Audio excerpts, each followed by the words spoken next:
पक्ष्यांनी लगडलेलं झाड, जलविहार करणारे पक्षी आणि आकाशात झेपवणारा थवा. निसर्गाचं हे मनमोहक रूप आहे परभणीच्या मैनापुरी तलाव परिसरातलं. तलावाच्या चारही बाजूनं डोंगर असल्याने पक्ष्यांचं हे जणू आवडतं ठिकाणच बनलंय. दिवसभर मनसोक्त भटकंती करायची आणि मावळतीला तलावावर मुक्कामी यायचं, असा या पक्ष्यांचा दिनक्रम आहे. जिंतूरमध्ये कमीत कमी 20च्या वर स्थलांतर करून आलेले पक्षी आम्ही पाहिलेत.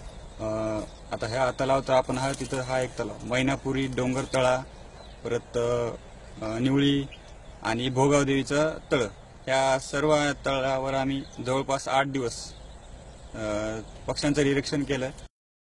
चांदवा, शेकाट्या, हळदी कुंकू, राखी धनेश, हरियल, धीवर, कोकिळ, कोतवाल, भारद्वाज या दुर्मिळ पक्ष्यांसह बगळे आणि कावळ्यांच्या असंख्य जाती इथं गुण्या गोविंदाने नांदतात. खूप सारे पक्षी या ठिकाणी ह्या जलविहारामध्ये आपल्याला दिसून येतात. राखी बगळा असेल, पानकावळे असतील आणि एवढा दुरून आलेला हा चक्रवाक पक्षी असेल, अशा विविध पक्ष्यांचं दृश्य या ठिकाणी आम्हाला पाहायला मिळते.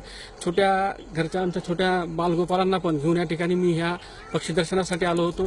खूप आनंद घेत आहेत त्या पक्षी दर्शनाचा. मी ते वेगवेगळ्या प्रकारचे पक्षी पाहिलेत पाण्यात पोहताना. त्यांना पाहताना छान वाटतं. तर दुर्बिणीने खूप चांगले दिसतात ते पक्षी आणि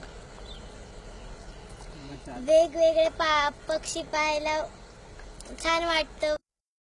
मराठवाड्याच्या दुष्काळी पट्ट्यात तलावाच्या ठिकाणी अशी पक्षी संपत्ती सर्व परभणीकरांसाठी एक पर्वणीच म्हणावी लागेल. पंकज शिरसाट सह ब्युरो रिपोर्ट, एबीपी माझा, परभणी.